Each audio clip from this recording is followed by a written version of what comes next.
MacBook Air M1 still raised. Alright, so this is a MacBook Air M1. So are you thinking about getting yourself a MacBook Air M1 in 2024? Well, after 3 years of use, I'm here to tell you if this groundbreaking machine is still worth your cash in 2024.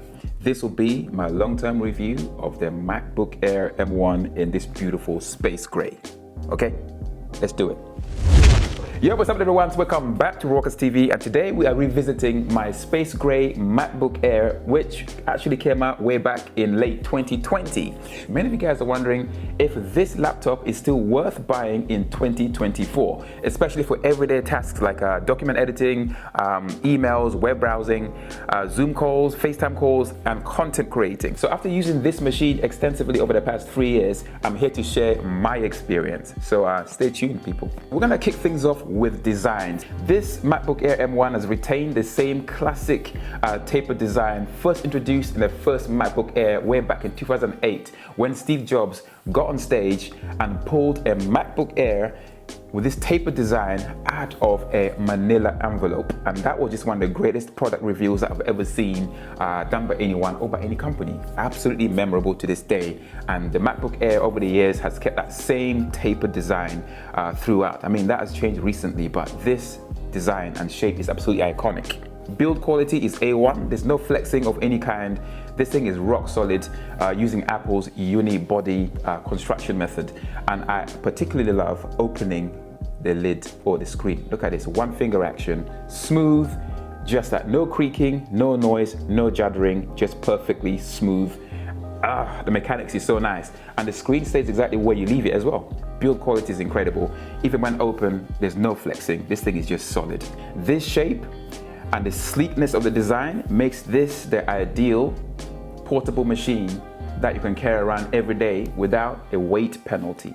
This really came in handy for me because I was able to work in multiple locations. I'll grab my laptop, go work in a park or like a cafe, and this thing is just like, you don't even think about it. It's so small and light that I just took it everywhere with me. So the screen on this is absolutely beautiful. It's a 13.3-inch LCD screen, and I think the brightness measures 400 nits. Why that is important is because in my case, I like to edit in multiple locations when I'm traveling, and sometimes I want to edit outside in the park on a bright sunny day. So at 400 nits, you're going to be able to see the screen quite clearly on those bright days. The only thing I will say is under certain conditions, even though Apple has done a great job with the anti-reflective coating on the screen, sometimes under certain conditions, the screen will turn into a mirror. So be aware of your surroundings when you're using this outside on bright sunny days, because sometimes the screen will be a mirror. So that's all I can say. Listen to the screenshot sound. Ooh. Someone had to engineer that in. Absolutely beautiful. I love it. So a bright screen is great, but what's even better is if the screen is color accurate. So luckily you get P3 wide color on the MacBook Air M1. So if you edit videos and photos, in my case, I color grade my videos and also edit photos. I need them to be color accurate, and you get that here with a MacBook Air M1 because you get P3 wide color, and that comes in handy if you're a content creator. And what I really love is the fact that the colors on here also match the colors on my phone as well. Also obviously an iPhone. This is an iPhone 15 Pro Max, but the same thing applies to my iPhone 11 as well. So the color is accurate across the board. So if color matters to you, the P3 wide color gives you the option to be able to get your content to look absolutely color accurate. So yeah. All right, so let's talk about horsepower and performance. So the M1 chip on this still performs very impressively even now in 2024 for doing things like web browsing, emails, Zoom calls, FaceTime calls, document editing, stuff like that. This thing absolutely flies. It will be very hard to tell the difference between this M1 and a newer machine by doing those kind of tasks. I literally use that every day on here, and I don't feel like this machine is slow. Now, what I would say is, as a content creator, I was able to edit 4K videos on here. But in my experience, as long as the videos are less than or up to 5 minutes long without multiple layers or effects, I think you're gonna be fine. But the moment you start adding layers and effects, then things kind of fall off pretty ASAP. So getting like drop frames and stuttering and stuff like that. However, I think that is because of the spec that I went for though, because I went with the 8 gigs of memory option, which was an oversight. You're basically sharing the 8 gigs of memory between the CPU, the graphics, the operating system, and all sorts. I mean, that is just never gonna be enough for like a longer project. What I should have done is gone with the 16 gigs of memory and then kept the internal storage to 256. So I would say if you want to buy one of these, make sure you go with a 16 gig RAM option if you intend to edit videos, because videos are very resource intensive, especially when it comes to RAM. I feel like with 16 gigs of memory, I'd have been able to edit even longer videos. Now, how did I get around this limitation? I use proxies to edit longer videos on here, and also set the video preview to performance. I think that's what Apple calls it. Basically, it lowers the resolution of the playback to keep things smooth and manageable on the MacBook Air. One thing I will say about proxies is they do eat a lot of storage. So if you got limited storage inside, I will say edit from an external drive like one of these. So put all your video files on here and your proxy files on here, then that way you leave your internal storage basically free. So that's what I did. These are relatively cheap these days. USB-C, Samsung T5 I have here. I have a T7 as well for editing. Plug it in, bada bing, bada boom, you're sorted. All right, so let's talk about ports on the MacBook Air. So the MacBook Air M1 comes with a headphone jack. I mean, hallelujah. So on the other side, you get two Thunderbolt USB 4 ports. So it supports charging, DisplayPort, which lets you use an external 6K display, by the way, so that's quite handy. And Thunderbolt 3 up to 40 gigabits per second. That comes in very, very handy when using one of these for editing. And USB 3.1 Gen 2. So in some ways, the ports are quite versatile, but in some ways that can be quite limiting as well. Because I mean, simply, if you have one of these plugged into one of the ports, you're gonna have one port left. Now, if you need to charge and also use one of these at the same time, all of a sudden you got no ports left. So you're gonna need one of these, you're gonna need dongles baby, dongles everywhere. So put USB-C dongle here by Belkin, and I got one from Anker. I mean, it's one more thing to carry and one more thing to forget.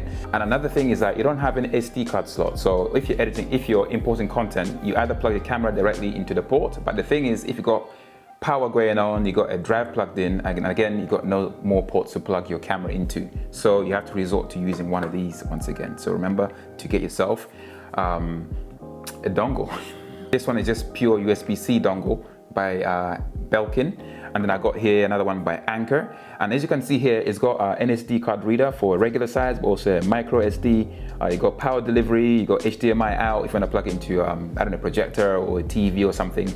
You got USB-A ports here and also another USB-C port. So that's one more thing to carry and another thing to forget. So that's the only downside. So I'm one of those guys who loves to edit with just what I have. So I'll just use the keys on here. I don't have like an external keyboard or anything like that. So the trackpad is large and very responsive and very, very tactile. There's no movement or anything like that. Everything is kind of simulated through haptic motors and stuff. The keys are responsive and very, very tactile. I actually love the sounds they make as well. And the travel is just right. So I use it every day and absolutely love it. No issues there, no more butterfly keys. Woo, those were an issue back in the day. Okay, so let's talk about the FaceTime camera. I mean, this thing comes with a 720p FaceTime camera. That's kind of crazy. That's, I mean, it's not the end of the world. I mean, if you have no other camera, I guess you can use it. The only thing I would say, if you're gonna use the 720p camera for Zoom calls is please make sure the lighting is good, because otherwise you're gonna look like trash. So it's not the best, but it's usable at a pinch. I'm telling you, man, the speakers on this thing should not sound as good as they do. Like for me, I actually use the speakers that are built in for editing when I'm at home or in the studio or wherever. Yeah, speaker wise, no complaints.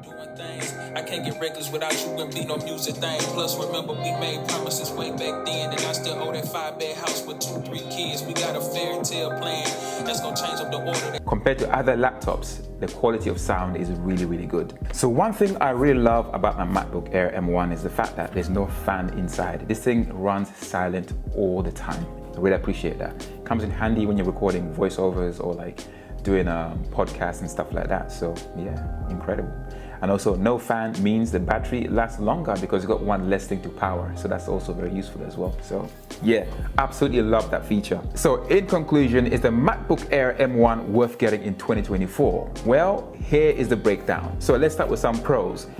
Excellent performance for everyday tasks, really, really strong battery life, high quality, beautiful display, lightweight construction and design. And one of my favorite bits is the fact that there's no fan inside, so you get complete silent operation. All right, so here comes the cons. So you only get limited ports, and also the 720p webcam is very, very average. And last but not least, my model struggled with more intensive video editing applications due to the limited 8 gigabytes of memory. Despite the drawbacks, I would say the MacBook Air M1 remains a fantastic value in 2024 for someone looking for an affordable laptop for everyday use and for lighter content creation. If you intend to edit heavier videos, or can I say more complex videos, consider upgrading the memory from 8 to 16 gigabytes.